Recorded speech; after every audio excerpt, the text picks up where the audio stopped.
Communications, Canberra's premier printing house on 1206 2CC. 11 after 8, the number of house fires since the failed insulation rebate scheme was introduced is almost double that claimed by Environment Minister Peter Garrett.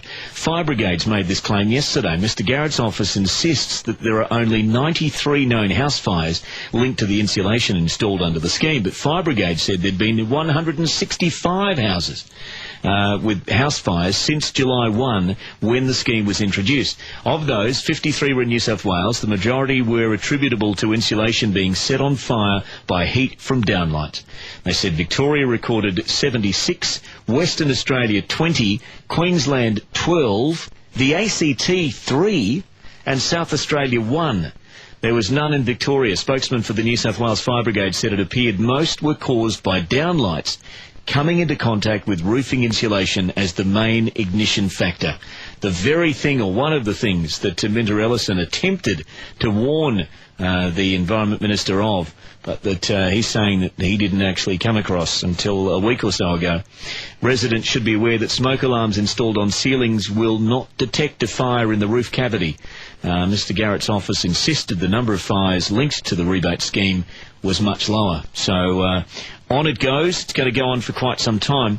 I can tell you that the Environment Minister is considering transitional arrangements for legitimate small businesses that are hurt by the demise of the government's insulation scheme amid fears that hundreds of jobs could be lost.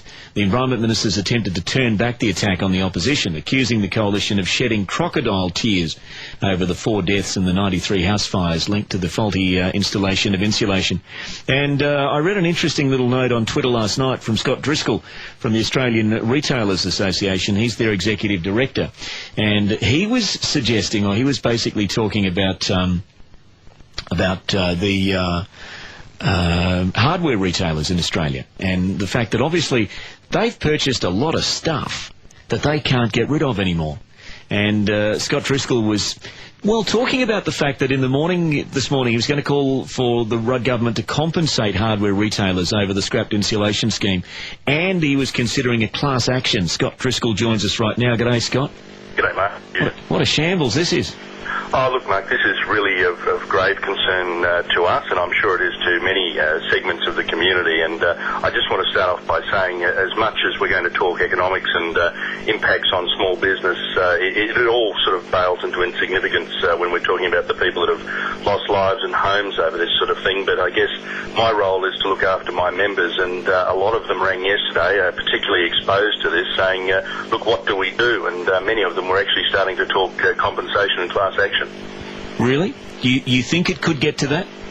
Oh, look, I think it's well and truly on the cards. It's obviously something that we need to talk about over the next few days to a week, and just sort of see how broadly this impact is being felt. But I've had instances where I got a call yesterday from one person exposed saying that they've got $100,000 worth of bats sitting in their back room, and these things are just going to sit there and rot. I've had other instances where people are saying that they tooled up, so to speak, to really service the demand that this scheme was going to actually put on the hardware sector, and did all the right things, did the things that really the government led them to believe would be lucrative to go out there and then employ more people to support it. But now we're all left in limbo. So this is an anti-stimulus now, isn't it?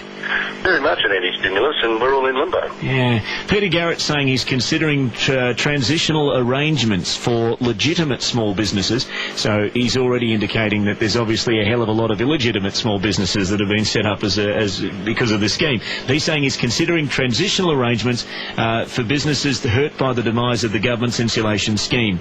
Now, what that means, I guess, is that they'll sit down and talk about it, and someone will come up with a report. And 6 months down the track, when businesses have closed their doors, they might talk about compensation. Well, that's right, and probably 6 months later, Peter Garrett might actually bother to look at the report. So, I mean, I'm not really that confident when Peter Garrett talks about transitional arrangements and is talking about what he might actually oversee and administer. I think we've got some real concerns over that based on where we sit today. Tony Abbott and those behind him talking this week about a wave of, I hate to sound as though it's about playing the man and not the ball, but they're talking about a wave of hatred that's building for this current government, and they're comparing it to the sort of feeling that people had for Paul Keating when he was in office, based on arrogance and very much talk and little action. Are you feeling that amongst your members? I've got to say, Mark, I really am, and it's a bit of a surprise because I think a lot of people, including members of our association, probably were drifting along merrily until probably the last 12 months, and then things obviously started to get pretty economically tight, and then certainly over the last 3 to 4 months, a lot more scrutiny, and probably via the assistance of the media as well, who seem to be really engaging in election year. We've sort of started to feel quite a marked change, I suppose. And I think it's well-founded when we're looking at situations like this where, retailers, and let's just stick to the economic side of this for a moment, where the retailers are going to have to be putting off staff in the middle of what was designed to be an economic stimulus package to encourage staff growth. I mean, that's the sort of thing that, when you actually look at that for what it is, that's a debacle. Yeah. I've got Craig Emerson, the Minister for Small Business, among other things, joining us in the next half hour. You got anything you'd like me to put to him on your behalf, Scott? Look, I think I'd love to see Craig actually start to deal with the facts. I've debated Craig on Brisbane radio recently, and Craig wanted to be more critical of me personally for raising these issues about the government, and he may well try that with you again, I suppose. But look, scrutiny is going to continue. Craig and his government need to understand that they've had a pretty good, clear run for the last 2 years. It's now time to ask some serious questions. So I put it to Craig that, he really needs to start dealing in facts and really needs to start actually giving over some answers as to where he's going to stand up and be counted for small business. Scott, thanks for your time this morning, and we'll await to hear more news on possible class action from hardware retailers over all this insulation merchandise.